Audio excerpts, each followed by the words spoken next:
There are many considerations to be taken into account along the value chain. These are the crucial for any PV project investment, and no need to say that planning is the key element for the success of the project. So careful considerations of all specifics and details in each particular projects are very important. Land acquisition. So foreign entities may be developers, and there are many foreign entities locally that have developed PV projects. But here there are certain limitations that have to be taken into account when acquiring real estate. When we speak about EPC contracts, usually they are turnkey, but not necessarily. Sometimes, and in our practice, we have seen many occasions where the developers or investors are relying on themselves to conclude the supply of equipment agreements, being it the PV modules, being it the transformers, being it the inverters.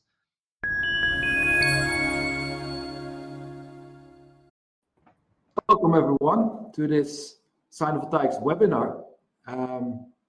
Welcome to over 200 people who signed up from 43 different countries. Glad to see many familiar faces and also a lot of new people joining us today. Welcome. Today we talk about contracts. Of course, everyone loves contracts. When it comes to contracts, there's a saying that always stuck with me. It's, you don't need a contract until you need a contract. And contracts might seem unnecessary when everything is going smoothly, but they become essential when disagreements or misunderstandings arise. And I have a personal example for this. Every NDA that I signed in my life, I actually keep it on my Dropbox. And as of today, I have personally signed 561 NDAs. Totally boring documents, of course. And it only happened once that the other party breached this NDA. And it's a rare case, but it was actually a serious breach because they published some of our financial data back then. And that was serious, and it left me quite angry. But then I was also grateful to have this NDA in place, solid contract. And 1 out of 561 is actually very good. What we see from our side is when it comes to quality, contract breaches are actually much more common and complex. And so you don't need a contract until you need a contract. And that's what we'll be talking about today. We have about an hour max. So we'll talk 30-40 minutes, and there will be a Q&A session as usual at the end. It's going to be interesting. We have our guest speakers here, legal experts. To start with, Radoslav Mikov. He's partner at Wolfthijs. Has extensive experience in energy projects in general, especially PV. His experience ranges from power to distribution, regulatory compliance, to procurement and construction. And we also have Katerina Novakova. Is counsel at Wolfthijs, also active in the energy sector, both natural gas and PV. It's mostly advise clients on complex litigation and arbitration matters. So you're both based in the beautiful city of Sofia in Bulgaria. So Katerina, Radoslav, a warm welcome. It's a pleasure to have you here today. Thank you. Hi, everyone. Our pleasure. Same here. Thank you very much. Thank you. So, from our team, we have Arthur Clare. He's our head of technology. He lives in Switzerland these days and previously also lived here in Asia. Has been active in the PV industry for the past 15 years. And he will briefly speak today about contract optimization for PV modules. Hello, everyone. And my name is Driekus de Rooij. I'm the managing director at Sinovoltaics, based in Hong Kong. Our mission at Sinovoltaics is to contribute to 100 gigawatt of high-performing PV and BESS projects towards 2030. So that's our mission, and so far we're about 17% of that goal. We're mostly known for our quality, traceability, and ESG audits and quality inspections at the factories around the world. So to kick off the webinar, I would like to give the word to the colleague Arthur Clare. Arthur, please go ahead. Thanks a lot, Druckers. And good morning, good afternoon, good evening, everyone. Yeah, I'm going to talk about contract optimization clauses for PV module procurement contracts. Because at Sinovoltaics, we believe that when you're paying for grade A solar modules, you should get flawless, really high quality products delivered on time and without any trouble. So we are going to see now 8 clauses on how to make your PV module procurement contract more stringent and more solid. All right, let's start with number 1. So with implementing your own quality standard and to avoid the factory quality standard. So here, what we are seeing is that whatever you are buying different modules from different suppliers, the specifications of those modules are more or less the same among the different suppliers. However, what we are seeing is that in the quality standards that the factories are using for those modules, we see major gaps in terms of quality standards. And so that's why it's really, really important to implement your own quality standard and to challenge the factory quality standards. And we're going to see 3 examples now about this. First one here, so this is an EL standard from the factory. And here it's mentioning that this defect in the active cell parts is okay, while obviously it's not, because it might impact the power output of the panel. So it's something that we can actually, Sinovoltaics helps you to negotiate. Second here, with those bubbles, this standard is mentioning that 3 bubbles are still okay. Above 3, it's not acceptable anymore. While we believe that already with 1 bubble, it's not acceptable at all. So again, here, quality standard needs to be made more strict. And finally here, with those chip cells that we call here with cell defects, this standard is mentioning that again, 3 chip cells are still fine within 1 module. And of course, we think that it's not the case. So again, only with 1 chip cell, the whole module should be considered as defective. So those are 3 examples where you can really see that the quality really differ. And actually sometimes it's a bit funny that even sometimes with the same supplier, with the same module being produced by 2 different factories, we have different quality standards. So that's why it's really key again to negotiate your own quality standard. And of course, Sinovoltaics can help you with that.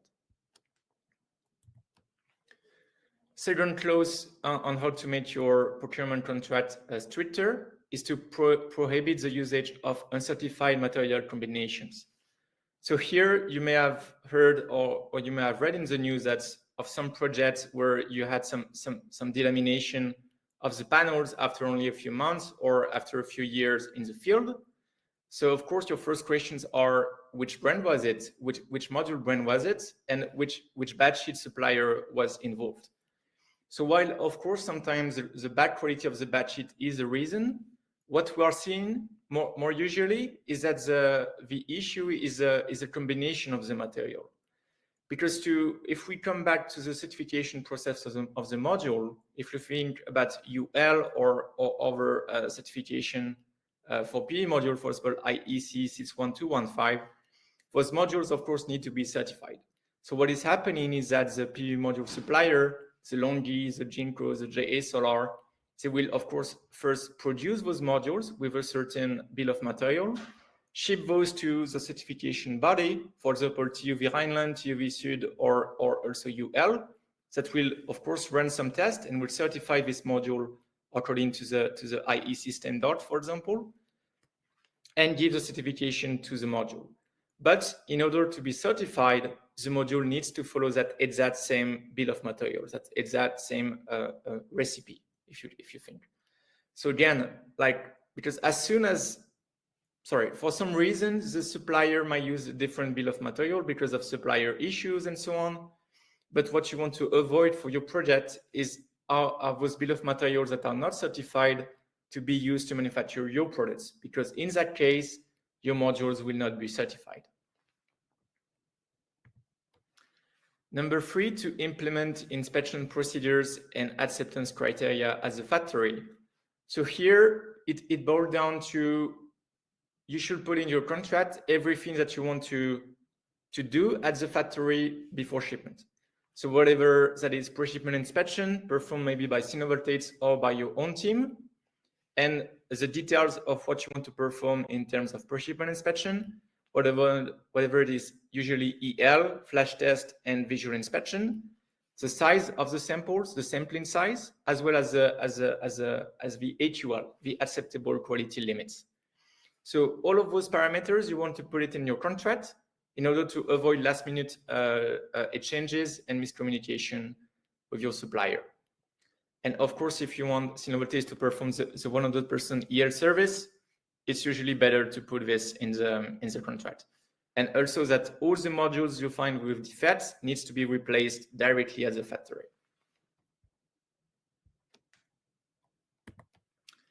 Number 4, acceptance criteria after delivery on site. So it's slightly related.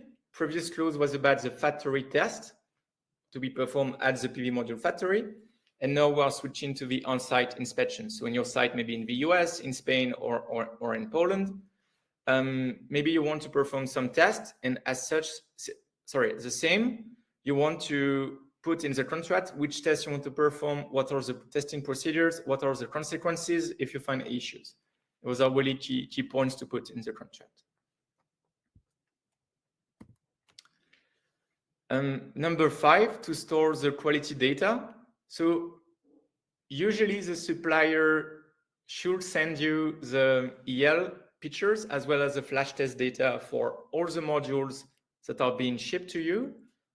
However, our experience is that if you don't put it in the contract, the supplier may forget to send those data. And actually, the good reason is that it leaves traces in case you have any issue down the line in 5, 10, 20 years. If you don't have access to the factory data, it makes the claim management much more difficult. So forcing the supplier in the contract to send you those data and to store them is actually key to facilitate a claim management down the line.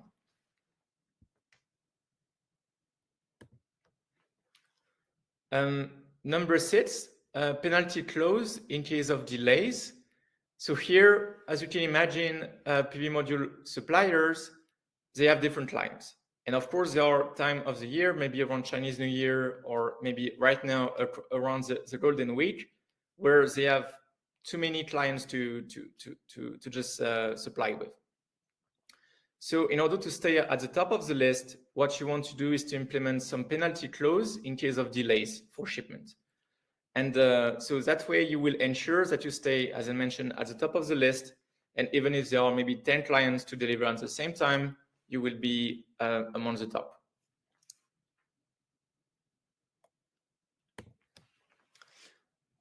Number 7, no original equipment manufacturer, also called OEM.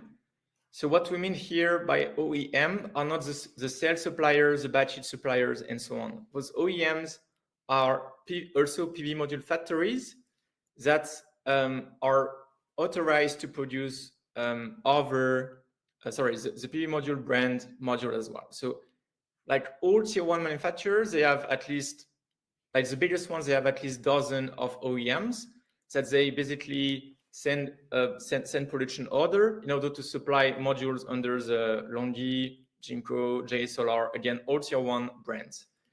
But as you can imagine, you want to avoid to have your PV module supplier to use OEM. And the reason is that maybe the staff that will produce your module are not that professional in using in really manufacturing the specific modules that you're buying, and also the initial quality standards or the initial quality process of the PV module brand might not be really implemented in this OEM factory.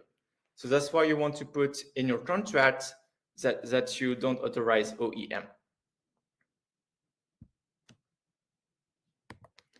And last but not least, to balance payment upon inspection approval. So here, I would say it's nothing. I will not learn you anything here, but you want to, of course, reduce the down payment at first before production. But also, what is really key here in that clause is that at the end of the production, upon shipment, you don't want to pay upon shipment. You want to pay upon inspection approval by Sinovoltaics or other third party, because this is totally different. And of course, in that case, the supplier will put a lot of effort to, first of all, ensuring that those modules are shipped on time and are ready on time for the inspection, because they want the inspection company to analyze and to give their green light as soon as possible. So to be fair, it also makes our work easier. So please implement that clause. And that's it for our 8 clauses. Now we'll leave the floor to Wolf-Thijs. And please, if you have any questions, do not hesitate to send those in the chat. And of course, we will cover your questions in the Q&A session. Thanks a lot.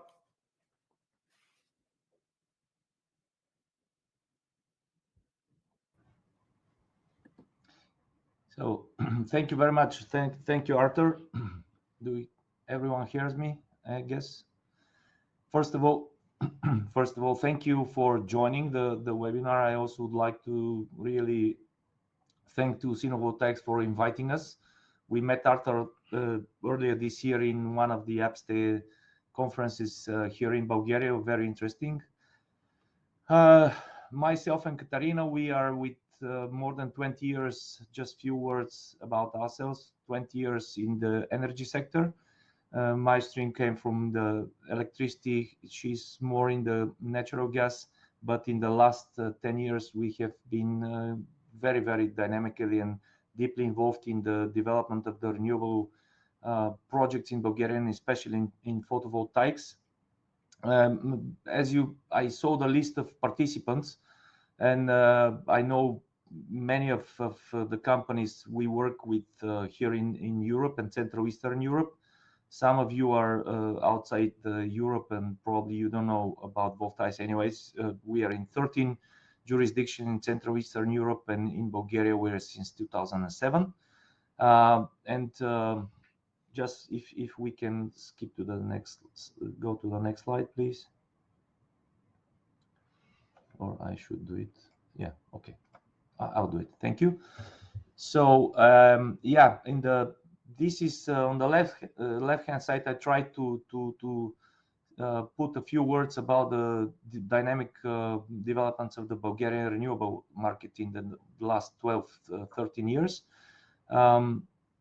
It all started 2008 when the first renewable law was implemented and adopted, and actually the first wind turbine was put in place and operational.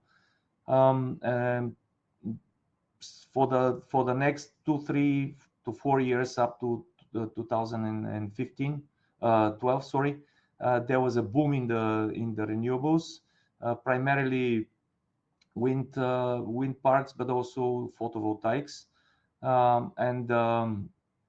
What is important to mention is that the interest was so high that actually the market overheated, and it was clear that neither the capacity of the grid will sustain, nor the feed-in tariff and the end customers who was supposed to pay the end as a final consumer those feed-in tariffs. Therefore, the government intervened, and actually the regulator have reduced the tariffs, but also other unpopular measures were implemented. But what is important to say is that the reduction of the feed-in tariff and the overall reduction of the incentives and the the other preferences for such type of technology, photovoltaic and wind, were in line with the overall policy of the European countries.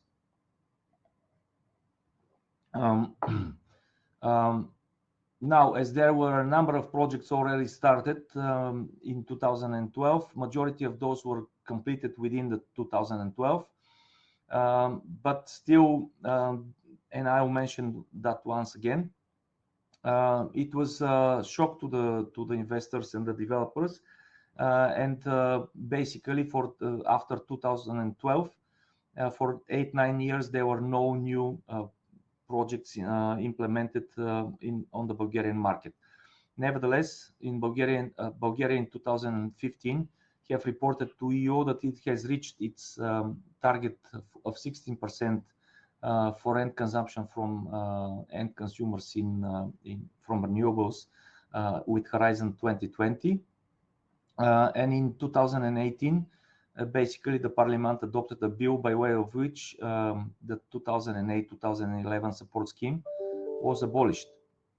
I would say that although not well received by the investor, this was very much in line with the EU policy, as I mentioned, and direct subsidies were basically taken away from the market and from the investors. You all know that in 2018, the fourth energy package, also known as the clean energy package, was implemented and adopted, and amongst the others, one of the acts that was the Renewable Directive. Under the directive, and here in those tables I have made a comparison. The new targets for Bulgaria are increased from 16 to 27%, and I also put some of the installed capacity technologies.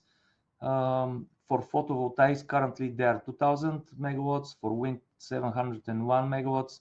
Hydro is 3,200.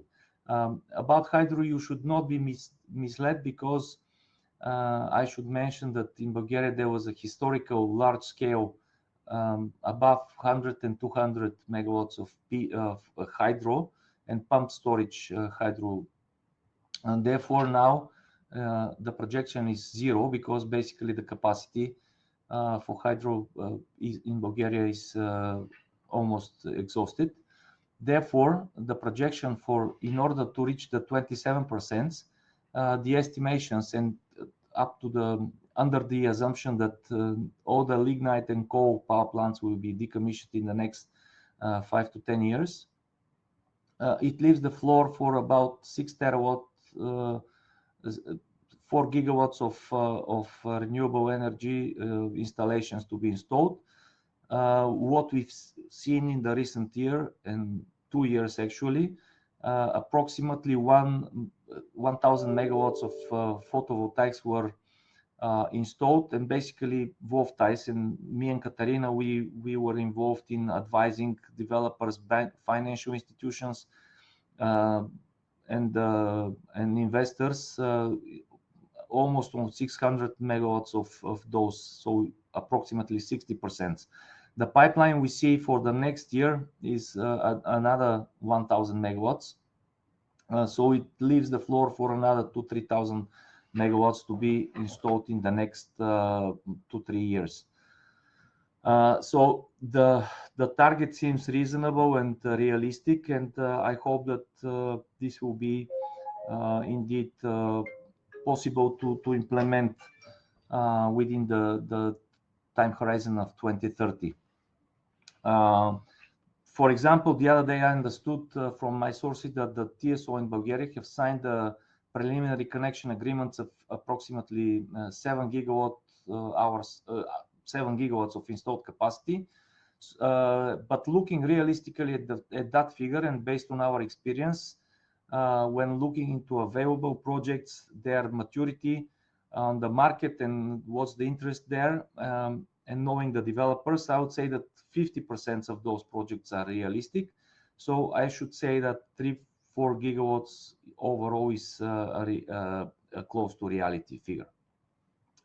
As I mentioned in now, to enter the substance of today's presentation, I will also, on this map, you can also see the potential of Bulgaria's irradiation. But to get into the substance, I'll give the floor to my colleague Katarina Novakova to speak about the specifics during the land acquisition, permitting, construction process, which investors to have in mind in a PV project development. Kate, the floor is yours. Thank you. Thank you, Radu. So there are many considerations to be taken into account along the value chain. These are the crucial for any PV project investment, and no need to say that planning is the key element for the success of the project. So careful considerations of all specifics and details in each particular projects are very important. So the question is what a developer should start with once taking a decision to elaborate a PV project. 4 are the main points a PV project developer would need to take into account. First, this is the choice of location. There are different types of lands which may be suitable for a PV project. They can vary from agriculture to urbanized and can be owned by individuals or private entities, also municipalities or the state. Depending on the type of the land, different regimes may be applied. There are also certain types of lands which are limited for construction for PV plants because they fall under specific regimes. So, for example, this is the European Network of Nature Protected Areas in the EU, Natura 2000, which consists of very specific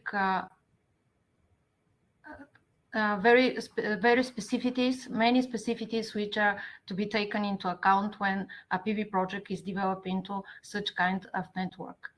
So the second one is the development process. Once the appropriate location has been chosen, then the developer should be aware of the specifics, the timing and the costs which are needed for the permitting regimes which are applied for the specific land plot. The development process includes all special planning, permitting processes, design and construction stage up to the conclusion of the relevant contracts with the network operator and all the suppliers and the contractors on the value chain, which Rad will mention further. Timing and preparedness with the local legal and or practical specifics here are of particular significance. We have seen many transactions where investors are keen to enter, but sellers or developers have unrealistic expectations on the process. So closing gaps with the process when the process has already started appear to be very, very difficult. On the third place, capacity on the grid, which is a main risk related to the network availability and capacity. So timing and level of connection to the distribution or transmission network. Also, if there is a necessity for licensing for generation of electricity, which is the case in Bulgaria for each PV plant which is above 20 megawatts, and any other further considerations. For example, approvals from the local energy regulator for the financing of the project should be taken into account. And on the fourth place, this is the engagement of experienced consultants, not only technicians and financial consultants, but also regulatory and property legal experts, as the proper due diligence of the land plot where the PV project will be developed is of very high importance. So I will get into the depth on each of these 4 main streams. Land acquisition. So foreign entities may be developers, and there are many foreign entities locally that have developed PV projects, but here there are certain limitations that have to be taken into account when acquiring real estate. In Bulgaria, for example, agricultural land may be acquired only by EU or EEA established entities. Non-EU companies then need to become present in the country, so to develop a PV project. Usually these comes with the registration of a special purpose vehicle. Another limitation is that EU EEA company also may be restricted from acquiring agricultural properties. For example, if its shareholders are registered in low tax jurisdictions. So country specifics are very important to be well known when acquiring a land for developing a PV project. So proper due diligence of the land plot, previous ownership is also very important to guarantee the smooth realization of the project and avoid any possibilities for the owner to be evicted from property after the PV project has been already in operation.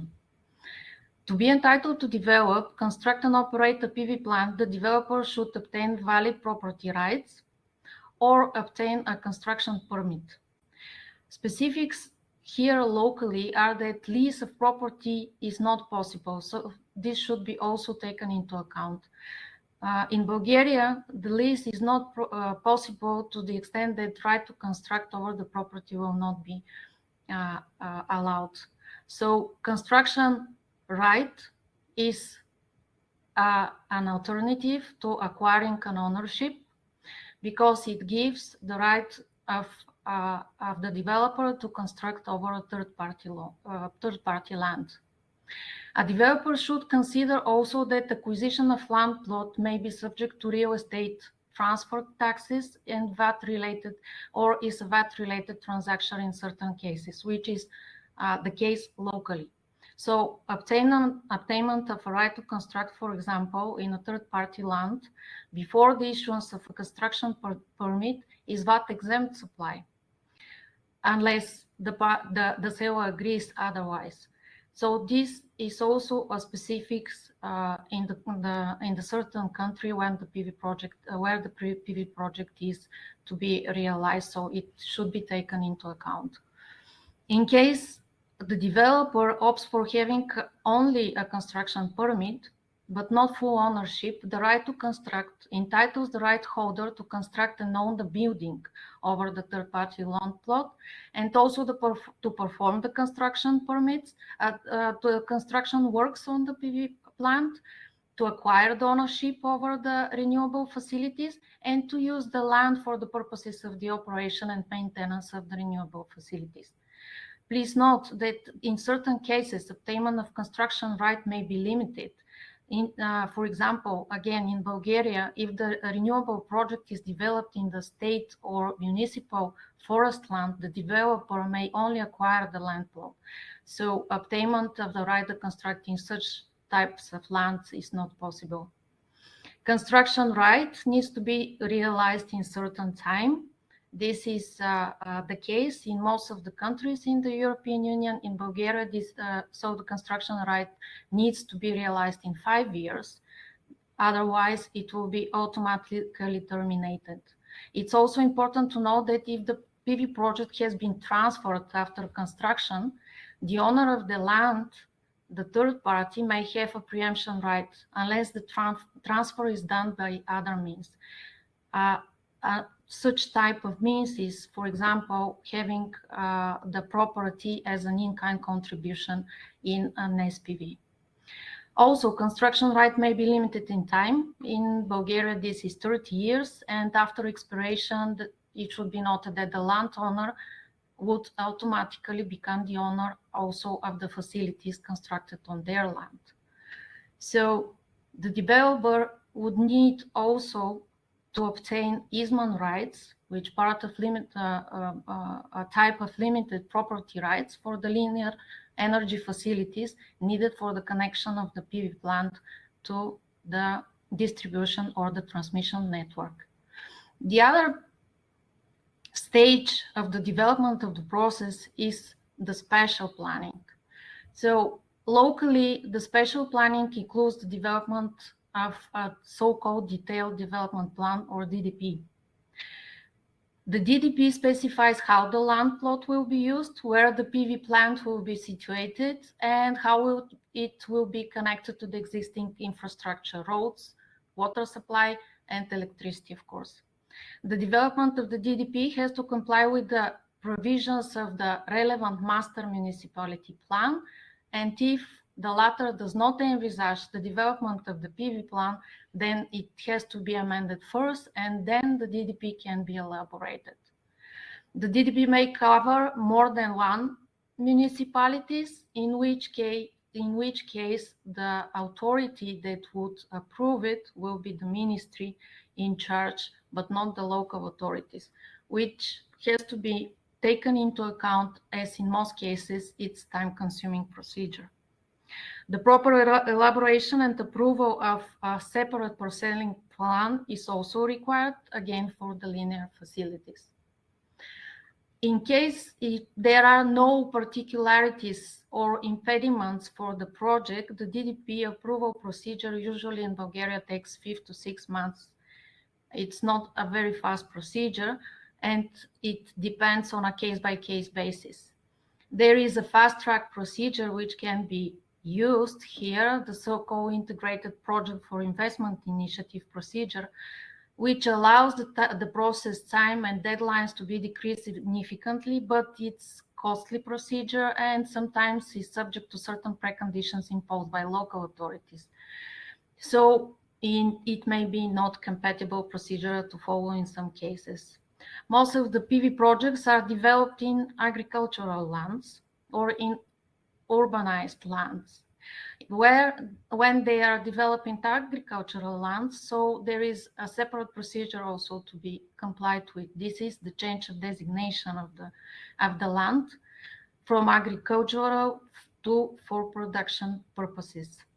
It is a separate procedure. Again, it takes 2 to 3 months locally, and it should be taken into account that only certain types of agricultural land are allowable for change in their designation. So cultivable lands cannot be used for development of PV plants, and this has to be taken into account. This is relevant not only in Bulgaria, but in most of the countries, at least in our footprint of both types.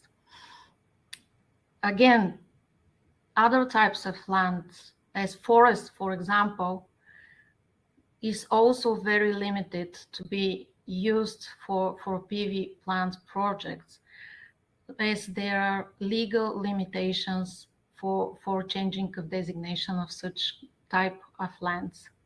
Each land plot in which PV projects would be developed needs to have connection to a road and street, or street, depending on where it is connected. So if this access is not granted, then additional right to pass in the neighboring plots would need to be established.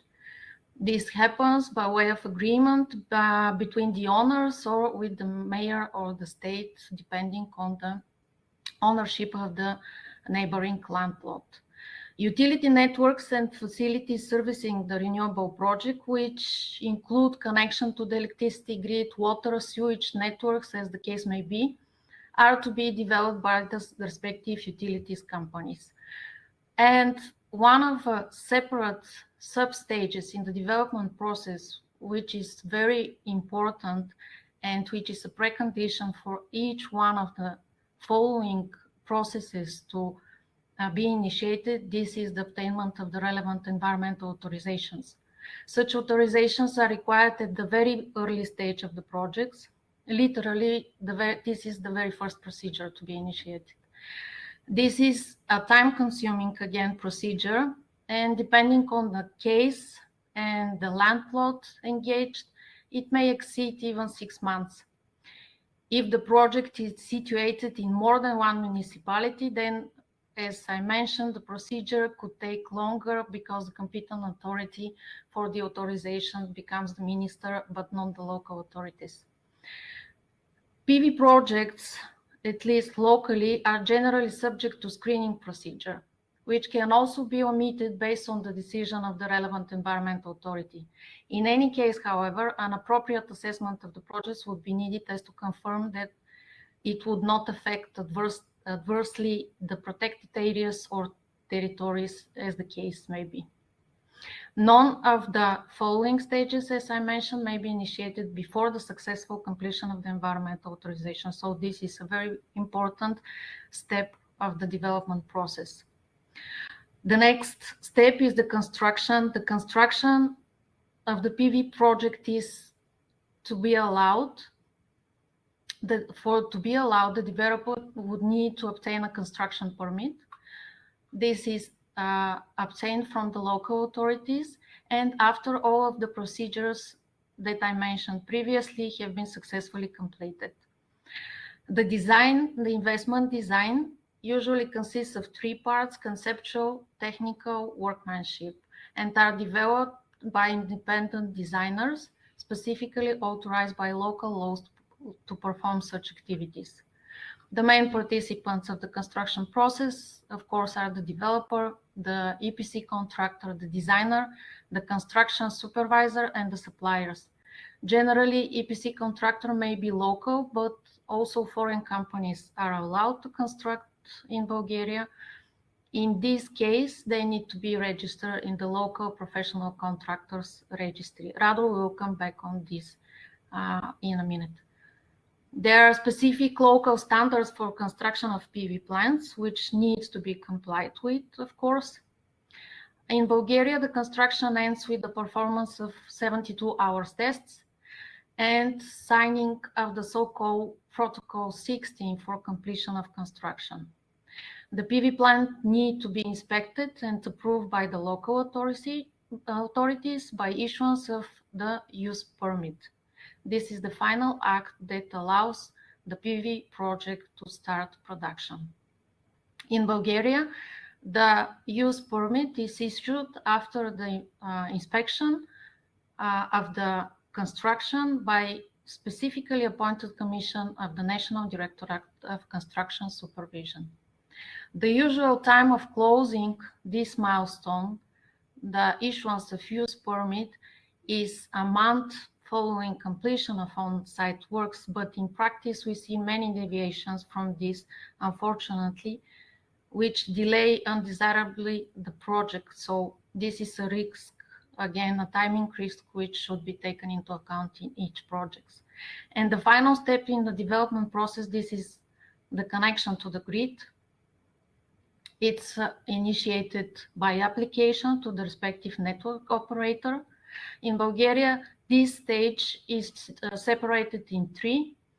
First, it is investigation for the connection conditions by the distribution or transmission operator.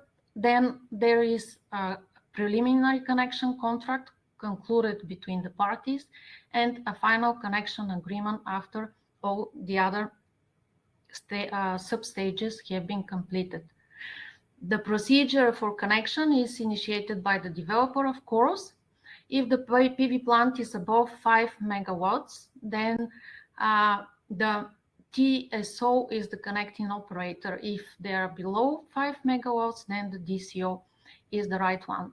In the application, the developer asks for investigation of the technical possibilities to connect, the available capacity, and the connection conditions. The operator itself determines the condition of the connections and provides a written statement defining the connection terms. This is a procedure which usually takes a month. The operator may refuse connection, however, or require the developer to construct on their account a missing connection, as the case may be, which will delay the connection process, of course.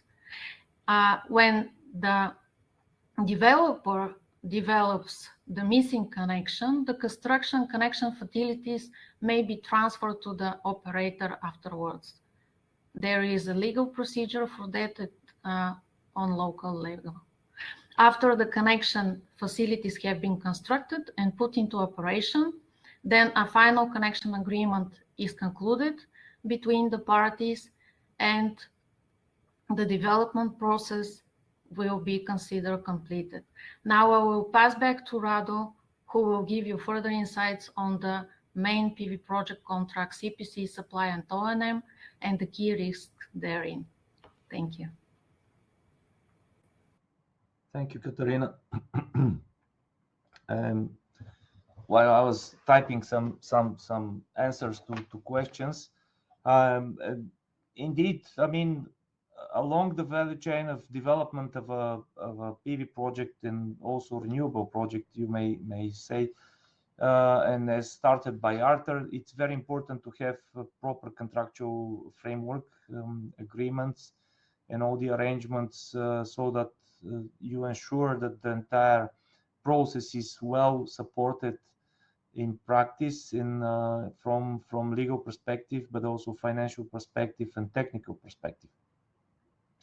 On this slide, I try to summarize the main contracts. I mean, this is figuratively, of course, and agreements which are substantially and very, very important for a PV project development and operation.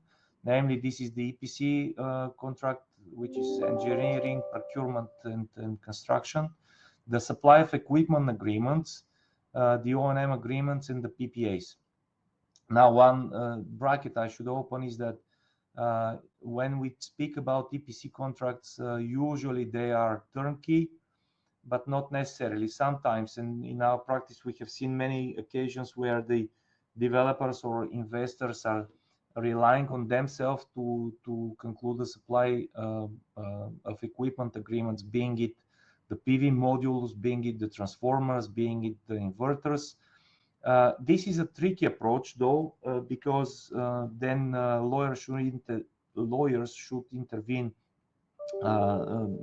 significantly in order to ensure that, for example, the warranty obligations of the manufacturers are properly transferred to the EPC contractor, so that when they implement those separately supplied equipment and facilities are then properly implemented in the overall project and the overall final product, and then they are, of course, responsible for the quality, responsible for the potential failures of any of such equipment, and to address those under the warranty periods and under the warranty provided under the EPC contract. So just a few words about the EPC contracts. First of all, the choice of reputable construction companies of utmost importance. Usually, sometimes these are done under the bid or direct negotiations. I've seen both, but if you are doing a tender process, you should be prepared for that. So there should be at least a template EPC contract, which is to be provided to those potential candidates and for which they are bidding, so to place their offers, etc. And I should mention that, for example, with respect to the linear facilities, which are the connection facilities, usually the substation and the cables or overhead lines, some of the countries have requirements for the DSO or TSO to perform public procurements, because in some of the countries these entities are state-owned, or even if not state-owned, they should run public procurements, which can be time-consuming, and also bear the risk that if one of the candidates under public procurement files an appeal against the final award, then this could become a nightmare, as it could continue for 2-3 years, such a legal dispute. To that end, for example, in Bulgaria, the ordinance number 6, which is the for connection of energy projects to the grid, it is possible for the DSO, TSO to transfer part of the, for example, construction obligations to the developer. This way, I mean, costs are basically equally made, but they are done by the investor, and they're set off against the connection price. But also time-wise, this really helps to facilitate the project and make it in very, very much quicker terms. Of course, the design should be coordinated with the TSO, DSOs, because sometimes the connection facilities are transferred in ownership of the respective system operator. Another detail to mention is related to the type of the template of the contract used. We've seen FIDIC-based contracts, but it's not always the best options because they are very much standardized, and some jurisdictions like Bulgaria, do not recognize some of the milestones that are provided in FIDIC contracts. For example, taking over, it's not very clear. In Bulgaria, the Act 15, which is one of the, as mentioned by Katarina, one of the acts during construction, it sets up when the construction is done, but it's not completed. Still, the 72 hours tests are not performed. Yet the rough construction is then transferred from the construction company to the owner, to the principal, and if there are no any objections, unless with respect to hidden defects, then it is the risk is passed to the owner. So it's very important to choose the proper template and it to be very detailed. So better tailored product, I would say, where the structure of the supplies, deliveries, the main equipment, the coordination between all parties, the allocation of the risk and responsibilities, the collaterals guarantees are well developed and aligned should be chosen. Also, timing of deliveries, the coordination and interfaces between the construction company, the project owner, the connection facilities construction company, because we've seen that in 90 to 95% of the project, the company that is constructing the PV project is different from the one that is constructing the connection facilities.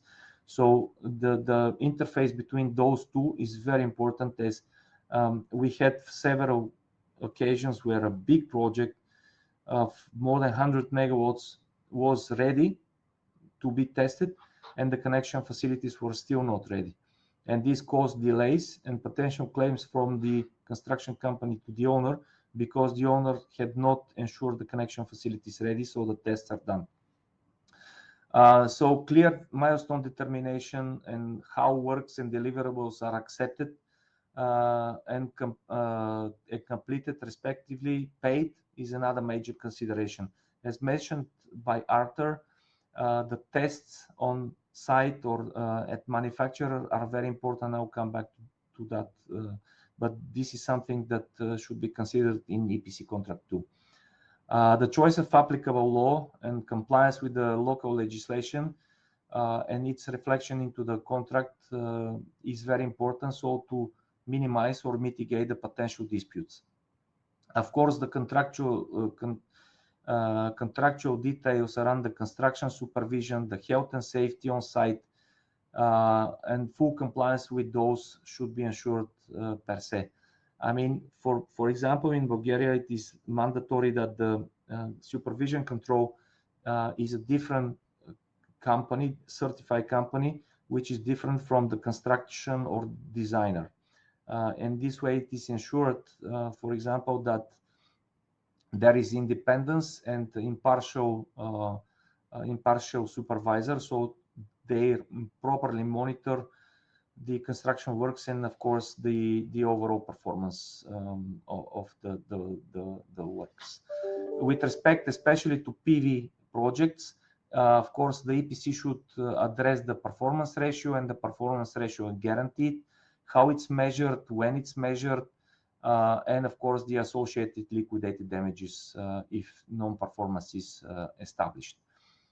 Smallest details like auxiliary equipment, video surveillance, security on site, spare part list, etc., and availability of such is also very important and should be considered in EPC contracts. Because I'm running out of time, I'll skip to supply agreements. Supply of equipment. When we speak about those agreements, and to the extent these are not, as I mentioned, covered by the EPC contracts, for example, PV modules or high voltage transformers, what is important, the time schedule, so it should be aligned with the EPC contract, and it should consider the manufacturing time, the transportation time. For example, in 2012, when we were supporting the Sun Edison at that time, before they bankrupt 2 years later, they constructed the largest at that time PV project in Bulgaria of 60.4 megawatts. The power transformer was supposed to be supplied by land through Romanian Constanța. It was during February. There was a heavy snow, and basically the trucks were stuck in 2 meters snow, and they were stuck for a month. And this really jeopardized the entire project and the insurance of the feed-in tariff, which, if it was continued for another month, the reduction of the feed-in tariff was by 30%. So it would have been a terrible impact, financial impact over the project. So the delivery terms are also, for example, Incoterms, are very important, and because they determine the passing of risk and responsibility. I would strongly advise to use DDP at site under Incoterms 2020. But then the storage and the liquidated damages in case of lack of space to receive the deliveries, the acceptance on site, the proper test and methodology of those tests should be considered and very well described in such supply agreements. Of course, the warranties, the transfer, the duration, the specifics of the manufacturer stability should be taken in consideration. What is the duration of those warranties, etc. The insurances are very important also. Insurances for damage, for transportation, for loss are of utmost importance in such type of contracts. Radoslav, I'm sorry Yes. to interrupt. Yeah. We're running out of time, and I would like to dig into some questions, because for some Absolutely. people, from our experience, they will have after an hour they sometimes have other commitments. So, and there's some very interesting questions here. So if you don't mind, we will move on to that, and then we can have some interesting discussion about what's going on. Let me. Oh, you were at your final slide anyway. Sorry, we can. Shall I? Okay, it doesn't matter which slide we leave it. Let me pull up a question. Then we go there. This is a question from Ed. He's asking, what is the best arbitration rules to use in case of conflicts with regard to contract interpretation? Oh, well, I mean, Kati, please jump in but from our experience, we have seen, depends, first of all, which are the parties. If these are local parties, of course, they should use Bulgarian local arbitration court. The best one is the arbitration court at the Bulgarian Chamber of Commerce of Industry. We have seen VIA Cruz, which are the Vienna International Arbitration Court. We have seen ICC in Paris or in Switzerland or in London. However, one should consider that, I mean, now we see also adjudication board intervening in such clauses, which is useful in such very sophisticated and complicated arrangements, but this can be costly. So it's up to the parties to decide. Paris and London are very, very, very expensive. Switzerland also is very expensive. So parties should have consideration of those aspects. Thank you. Yeah, That's one point only with regard to, because it was a general question. It should have in mind that arbitration is not possible when property rights are concerned. So this is something which is relevant for each arbitration. So to the extent that we talk about property ownership transfer, then arbitration, of course, is not appropriate type of dispute resolution forum. Yeah. There's another question from Bella, and this is very much related, but this is more about enforcement of contract. What your experience is with enforcement of contract with international counterparts. I think there's overlap here. Yeah, I mean, would you like us to respond, or yes, please? Yes, sure. Well, enforcement is possible. I mean, it's very much depending on how the dispute resolution and the dispute resolution clause was set up in the applicable law, because sometimes if they are not well drafted, it could first of all be subject to discussion and dispute whether it is applicable, whether it is enforceable, etc. But to the extent that such dispute award, no matter whether being it arbitral or from proper courts judgment, in Bulgaria it is possible to enforce. I would not like to comment on in other countries, because I haven't enforced in other countries myself personally, but we see it working. So it is a lengthy and very complicated process, but it works. Now the question would be whether the enforcement is possible, because the potentially party that is subject to enforcement has sufficient either being it funds or assets over which to enforce. But this is another another aspect of the entire dilemma, let's say. Thank you. Very interesting and very relevant questions, because as we know, PV business nowadays, you have different parties from different legislation all operating in a project in a country, and the large developers, they all operate internationally these days. So international law becomes part of the project. So very interesting question and answer.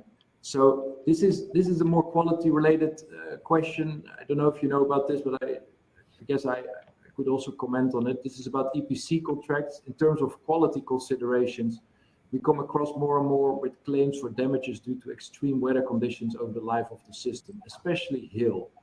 What is your experience and how risks can be minimized? What is also available in terms of insurances? Maybe I can make a first comment about this, because I was talking to about with an insurance company the other day about this topic.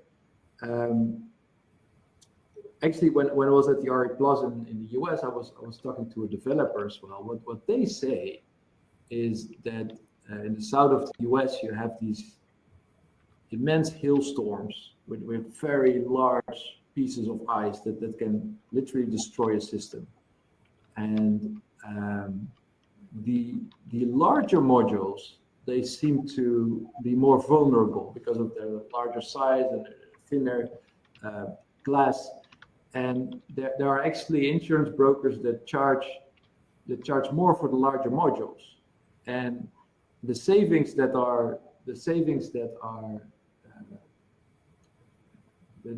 you get from using larger modules are then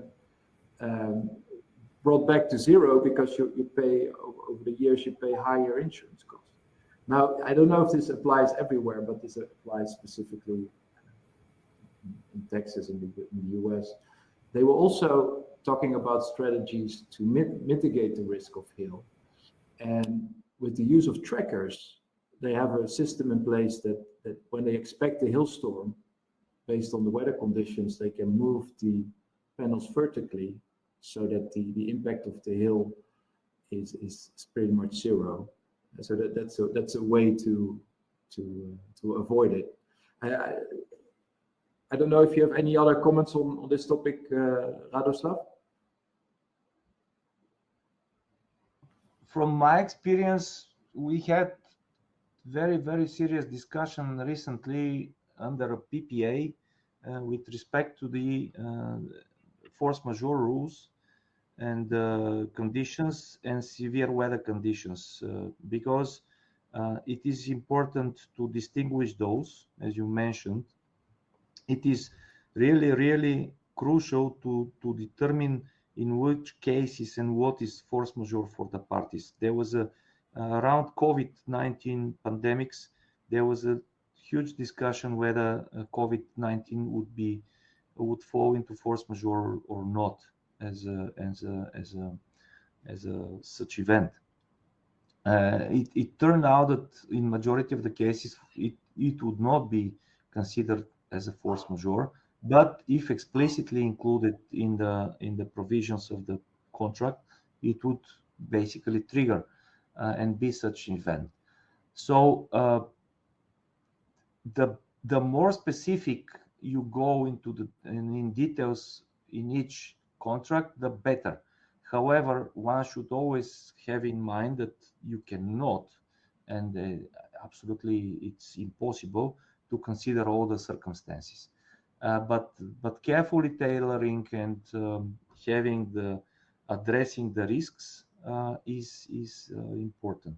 Therefore, I mean, I've seen EPCs of or O&Ms or PPAs of 200,000-300,000 pages, and I have seen contracts of 5 pages for pretty much the same value. And you can imagine that a 5-page contract for 1 to 3 million euro or 10 million euro is some nonsense. But some investors do it. I mean, they obviously have risk appetite and or are inexperienced and usually have not faced disputes and misperformance in such cases. But I would rather go for more detailed and specific contract rather than general. Yes, interesting. Here another question. It's addressed to Wolf Thijs, but it's actually a quality related question. We never discussed EL quality standards with our PV module supplier. Does that mean that no standard is used? Actually, Arthur, maybe you can comment on this because it's quite a common topic for us. Exactly. And yeah, actually, thanks. This is a good question.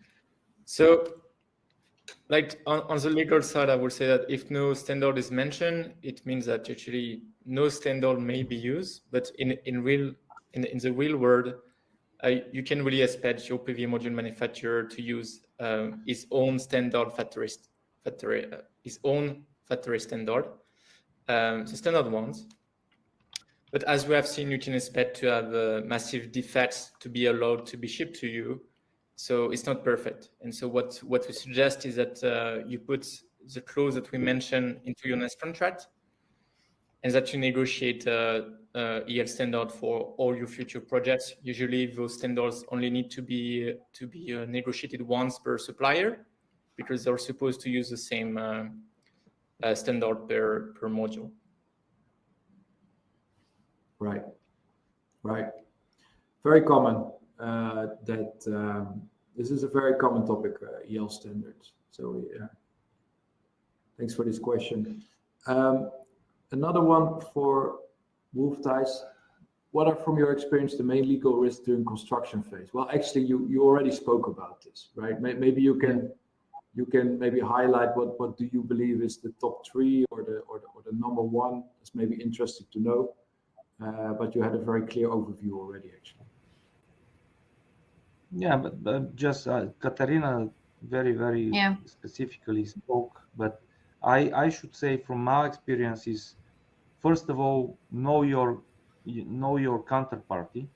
So choice of the contractor, ensuring the proper supervision company, full compliance with laws, and time-wise, there should be a very clear understanding and very clear projection, realistic projection, how and what should be expected, and there should be always some time cushions, let's put it this way, so that the risks are, you should be aware and be always expecting that some surprises come out of nowhere, out of the blue.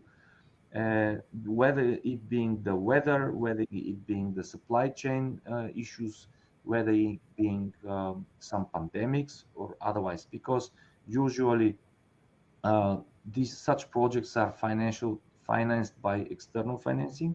So you have the banks on your neck, you have the suppliers on your neck, you have your counterparties, other counterparties, and that's why the coordination and proper time scheduling is of utmost importance, I would say. Yeah, Indeed, timing is of crucial importance. Also, just from legal perspective, one should have in mind that, as I mentioned, construction can be done by a foreign constructor. Which is possible in Bulgaria. However, they need to be registered, so the registration process should be taken into account, which is also time-consuming. And also, the designing stage can be done from independent designers, which have to be local companies or local individuals. So these are some specifics which are relevant almost for every European country, but have to be taken into account. Okay, thank you, Katrina. Another question from Abdera Mane. Maybe I can quickly reply this. He's talking about non-contractual performance parameters and specifically mentioned PAM files. PAM files, we could have a webinar about this topic by itself. The PAM files, they're used, they contain the electrical parameters of a module, which then are used to make certain performance projections for a project. They're used in design softwares, and eventually the basis for the financial projections of a project. So very important are the PAN files, but it's true that there's many what he calls them bogus PAN files, because a lot of factories that actually literally take the electrical data parameters from a data sheet and just put them in the PAN file without having very sound testing in the background. And so then the reality is that the actual panels can have deviating electrical parameters, and then the performance of the project is quite off compared to the projections. Very common problem. The way to solve that, we've done PAN file testing multiple times in the past, especially larger projects. If you know the type of module you're going to be using, you can have the PAN file independently tested and make sure it's 100% correct. It's important if you want to have accurate projection of your project. It's the only way. There's also factories that do have good PAN files, but it's something to carefully look at. So let me see.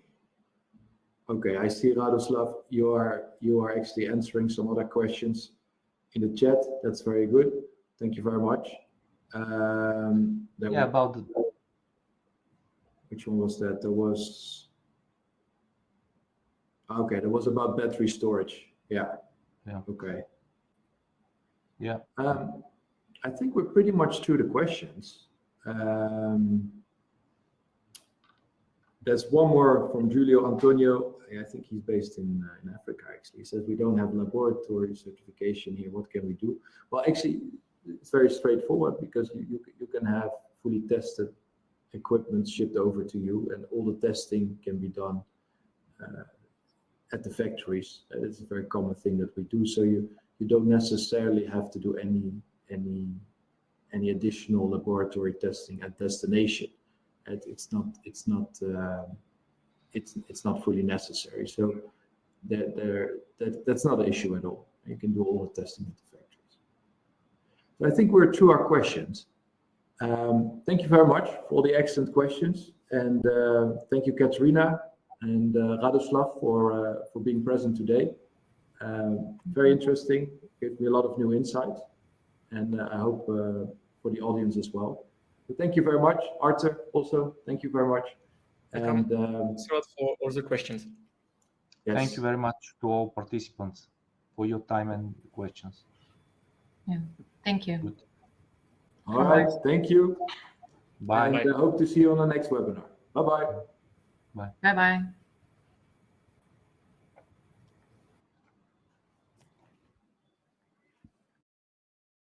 Visit Sinovoltaics.com to learn more.